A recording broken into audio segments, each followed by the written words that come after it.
Hey Gus, so you're working on GoodDollar. Can you tell us a little bit about the project and some of the things it's trying to solve? Totally. GoodDollar is UBI currency, a universal basic income currency. Right. And we are on the mission to bring cryptocurrency to everyone and to educate them how to access to the financial services that we are seeing right now in this space. Right. Our primary markets are, let's say, no coiners, Okay. people that haven't had any contact with cryptocurrencies. They don't know how to purchase, they don't know how to do stuff. So we facilitate the user interface in the first place and facilitate the inclusion. Right. Okay, so just going to wallet.gooddollar.org, people can go verify their identity and start claiming GoodDollar day by day from the day zero. Right, that's awesome. And like you really take on some of the biggest challenges, the two biggest challenges that I see, which crypto has been looking for so long, is that really that simplicity and that mass adoption, right? Because a lot of the crypto, private keys, mnemonics and all that stuff is very cumbersome for people who are non-crypto users. Yeah. And then the other challenge is like everybody, like universal basic income is sort of like the holy grail for like so many people, right? If we can get that going. So it's a really thing. How do you think you're going to help with the mass adoption, the sort of user experience, just by simplifying the UI, or is there other things that you're thinking about?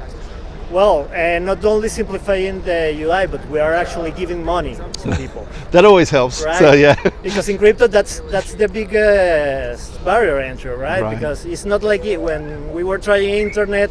Oh, there's no risk in sending a mail, right? But if you want to try Bitcoin, if you want to try Ethereum, you have to put money of your own there, and then start spending gas and so on. So our, let's say, assumption is that we start giving money to people, and we go to side chains in which gas prices are not a problem. Right. So people will start first having the experience of having their own crypto. Right. And second, start to interact with DeFi protocols. Right. Right now, we are currently on, the supply of the Ethereum is governed. The supply of GoodDollar is governed on Ethereum, right? But the distribution, we do it right now only on one sidechain, which is Fuse network. Fuse network. Yeah. Okay. And there people already can interact with the Fuse swap, the classic fork of Uniswap on that network, how to provide liquidity and so on. And they are doing it with so little money right now, because one other big challenge of our project is the sustainability of the coin itself. We have a complex smart contract set. This is not well explained, please edit that.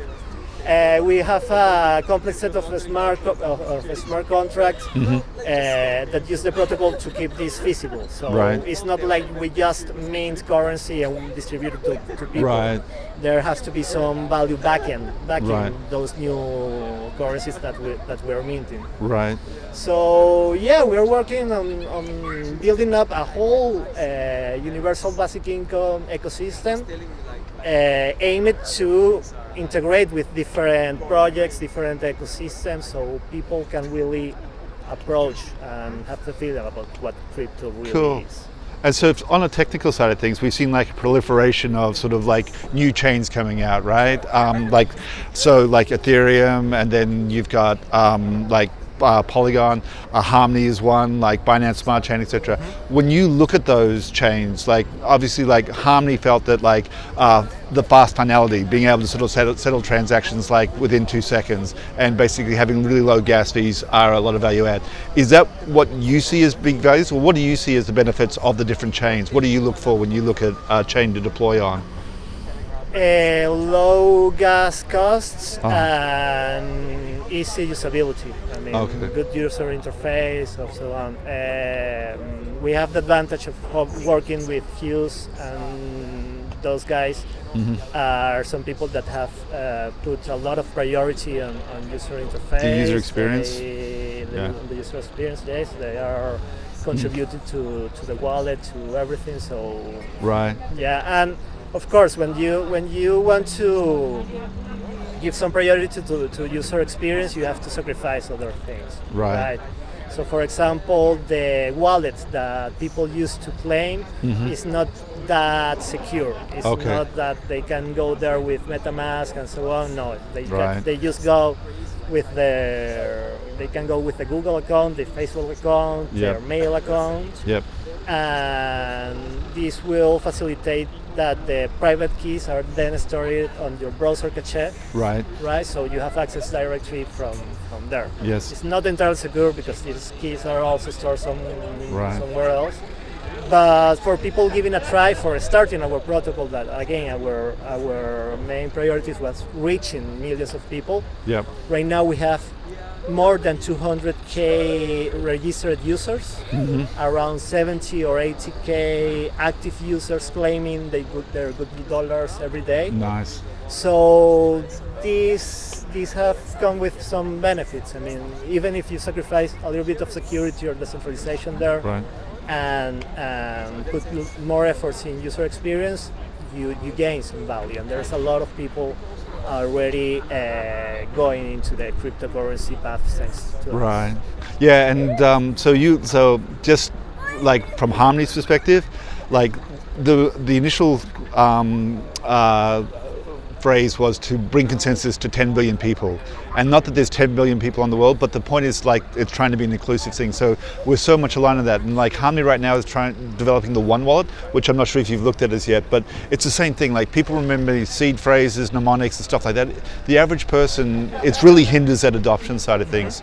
I suppose the other question I had for you is, with like the global, what sort of geographies are you looking at and are you seeing the most adoption or traction in? Well, we have a lot of users in Vietnam. Okay. Actually, the most engaged and active users are there. And also in South America, a lot of in Argentina, Venezuela, Colombia, Thailand as well. Like Asia and South America are those countries that are responding with really well. Yep. And why do you think that is? I don't know. Well, first of all, I suppose that is because those are countries where the cryptocurrency token has been around, but maybe people haven't had that direct access or just the courage to go there and buy their currency. Right. And it's where also where we have more engaged community members. That's the most important thing, I guess. Community is huge. Engaged community members, and they know that they only can grow this if they expand the network effects and so on. And there is actually UBI.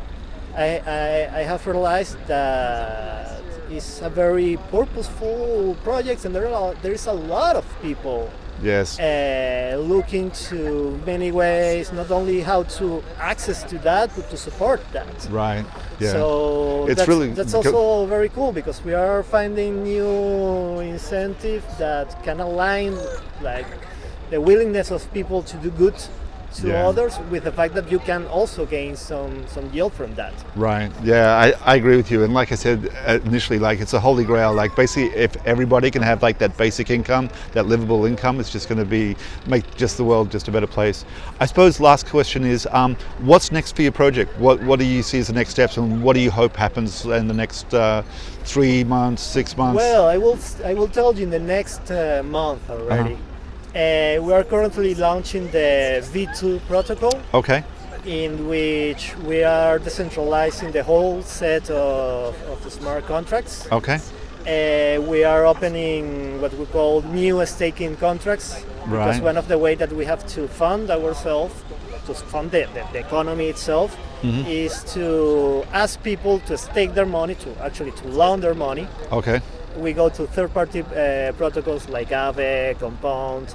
We keep the yield of that, and we use that to inject that in our reserve contract that is going to mint more UBI without changing that much the price. So we are opening all of that. So right now we are only with Compound. We are launching the V2 with Aave, and of course other integrations are subjected to the governance, because we are also launching the GoodDAO with this V2. All right, so that's coming this month. And just see, you mentioned DAOs. What do you think about like DAOs as a whole and as a concept moving forward? Like, there's talk about them sort of like redefining how people collaborate, how people work. What's your thoughts on them? DAOs redefine how people coordinate, and coordination has been one of the biggest issues for humanity since we came from being an ape to like the real ape, not the Defi ape. not the NFT apes. So yes, this is a big challenge. I don't think that DAOs is just a multi-sig wallet with a lot of token holders just deciding how to assign some budget. DAOs are more complex than that, and it's a lot of fun. Actually, I've been in the DAO space since not the real beginning, but since Aragon and since those guys started to speak about it. And I'm super enthusiastic about DAOs. I'm building DAOs myself. I also work in a school that is called DAO Education.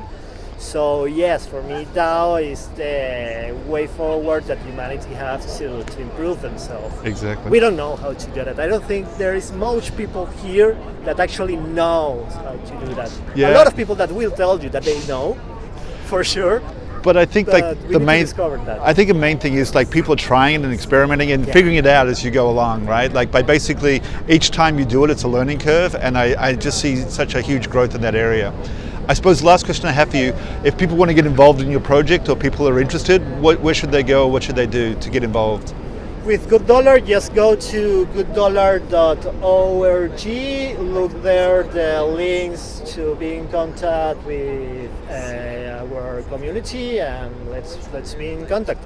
Instead, if you just want to claim your GoodDollars for you, go to wallet.gooddollar.org, follow the process, and you can start receiving universal basic income yourself day by day. Beautiful, man. Really exciting project, and like where you are, and like I think we're seeing where we are with crypto now, the composability and the fact that you're bringing in all these different protocols and platforms and combining it all to provide like a common good for like everyone in the UBI front is just amazing. So fantastic. Really excited to see what happens next. So thanks so much. Thank you. Okay.